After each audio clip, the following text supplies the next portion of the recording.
Hi, I'm Ariella. And I'm Harpreet.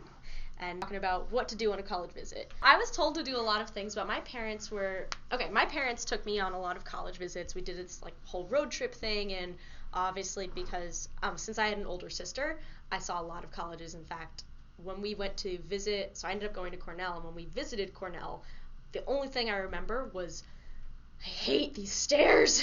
I hate this hill. I'm never going here. Oh LOL. my God. And then I did, so it's fine. But I have an article here that I have written that narrows it down and makes it nice and concise for all of y'all listening at home, which is 5 easy steps to make the most of your college visit. And this is from my experience and from students that I've talked to and from my friends who were tour guides, and especially from my parents who really knew, like, I'm going to give shout out to Mom and Pop Reidenberg because y'all knew what to do. Okay. So what I have here is step number 1, which is to get resources from your tour guide. Now, did you ever ask your tour guide questions when you were on a tour? Were you the person in the back like, ugh? Oh yeah, I was the person in the back. I was like, I'm Same. here but not here. Same. Parents, this is where you listen up because this is what my parents did. My parents kind of like grabbed me by the collar, and were like, ask the questions. I was like, I don't like confrontation. And they were like, do it. So my parents kind of did that. But it looks a lot better if you do it, kids. But parents, you might have to like take on this role, at least just, ease them into it, maybe whisper the question in your ear, go, my son has a question, and then you put them on the spot, like hot seat them, So be that parent. Be that parent. Don't, please. Kind of do. I'm going to send you mixed messages. It's going to be a fun relationship we have here over the internet, friends. So like some suggested questions I have here is, first of all, take the tour. Take the tour. Because, yes, it's a tour, which means they're going to show you the parts that they want you to see, which means there are parts that they don't want you to see, and that is more important in my opinion. So I like when they highlight the things on the tour, like they're like, oh, and here we have the beautiful arts quad, and I'm like, okay, so an arts quad is one of the good things. They're not showing the ag quad, they're not showing the engineering quad, like, That's interesting. And just, like, making note of that, because they're obviously, let's see, what are the things they're going to say? They're going to be walking backwards, right? They're going to show you, like, the 9-story long library, or tall. Here we have a library, and what's really cool about this library is we have all of these resources. And you're like, wow, it's almost like you're a college. So, like, try to weed through the BS there, because they're going to give you the same. Here, our faculty are super responsive. You get tons of one-on-one time. We have really small classes. Our faculty-to-student ratio is blah, blah, blah. They're going to give you the whole thing. -2-1. -2-1. Yeah, so I like to ask, like, the probe questions. So, for example, in fact, the last time I was here, we did this episode on the LGBTQ community. So if I could go back and do my tour again, I would definitely be like, hey, tour guide, I'm queer. What resources do you have for the LGBTQ communities? Like, are there groups on campus? And then the tour guide should be knowledgeable about that stuff. And if not, that's kind of telling you something about the school, right? So if you're like, oh, I'm super, super interested in knitting because I want to, like, spin wool into yarn and just work with sheep and make sweaters, and that's my lifelong dream. And we'll be like, right about that. This has gone horribly awry. Student would thrive here, and then more importantly, what sort of student wouldn't thrive here? So for example, my best friend loves being in New York City, loves being in LA. She hated Ithaca. She hated it because it's not a city. And she didn't really know that because she's from LA, so she was like, oh, it's New York.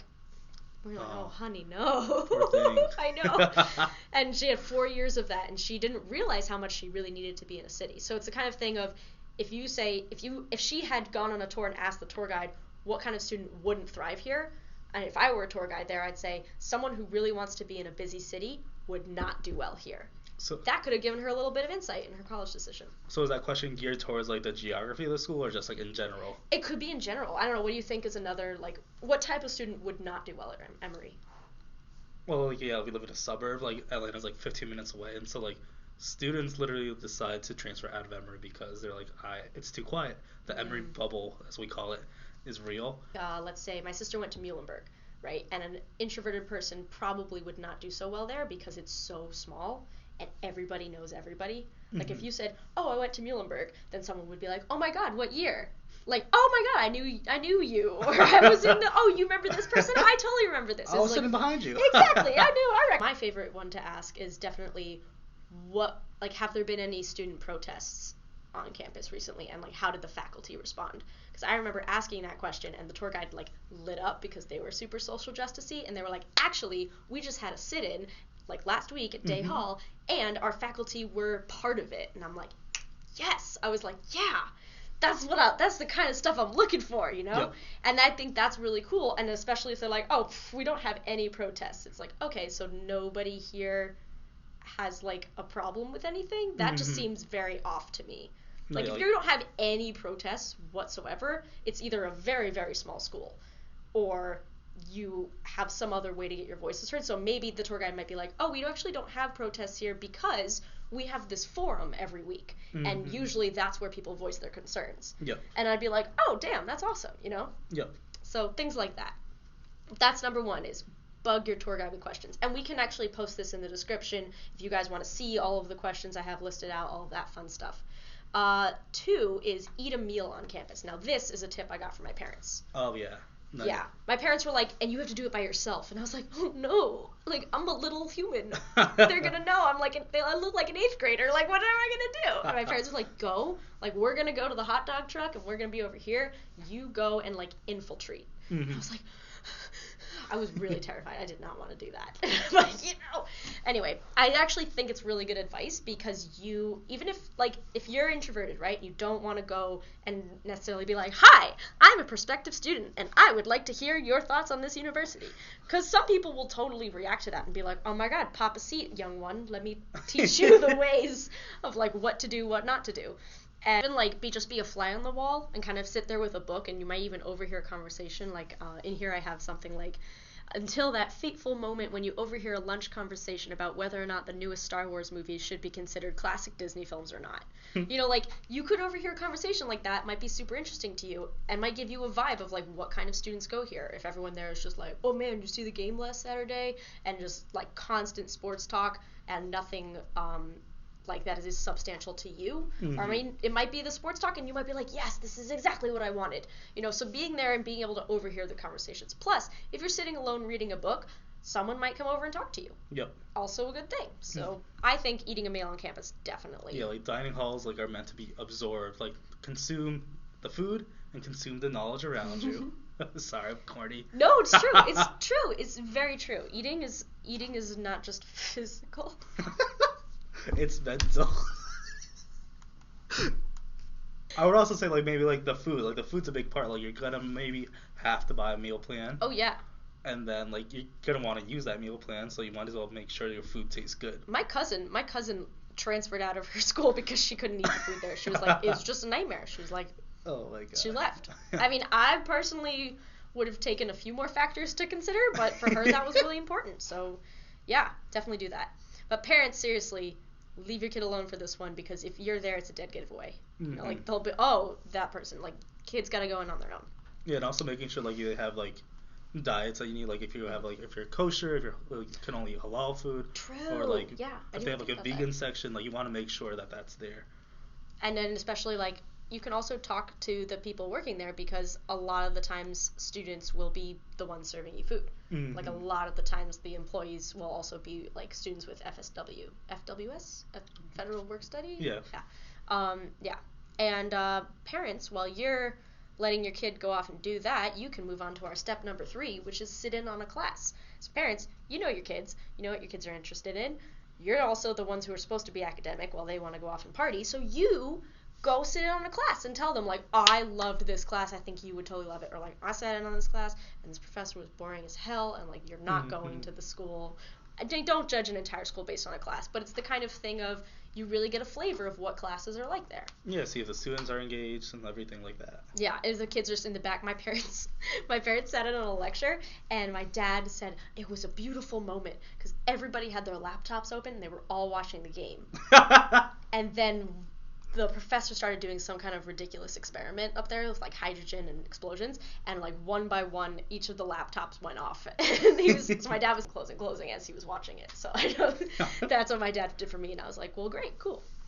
And then number 4 is go to the library. because they want to show it off, and that's where you're going to be spending. You're going to go in there. If you don't go into the library, you're not even really a student, honestly. Like, that's my opinion.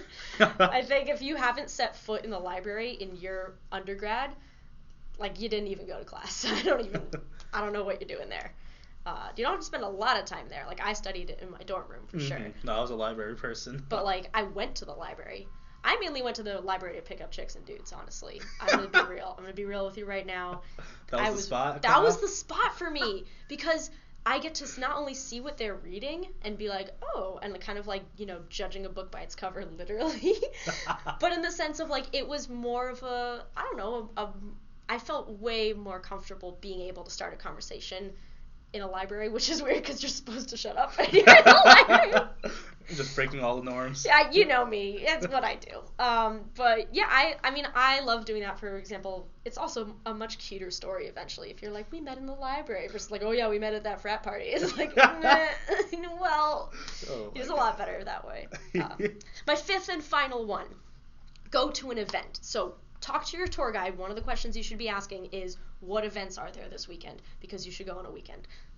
Letting you know. What events are there this weekend? And the tour guide should be able to provide you with a list of events that are happening. And that could have anything from like Black Student Union to LGBTQ to like shows that are happening, like a cappella shows, and whether they're at. So just make sure that you go to an event, because if this is the kind of stuff you want to be doing, you're going to want to know what you're going to do on the weekend at school, and you're going to want to see what it's like at an event. Are people super into the sports, or is no one there? It's just crickets chirping. I know at Cornell, the football, like, no offense to the Cornell football team, but everybody left after the marching band performed. Like, the marching band performed, and then everyone left, and there was no one left in the bleachers. This is homecoming weekend, right? Like, this is where we were supposed to be there, and we didn't stay. So, like, that's the vibe of Cornell. Like, Cornell doesn't care about football. I'm sorry, it just doesn't.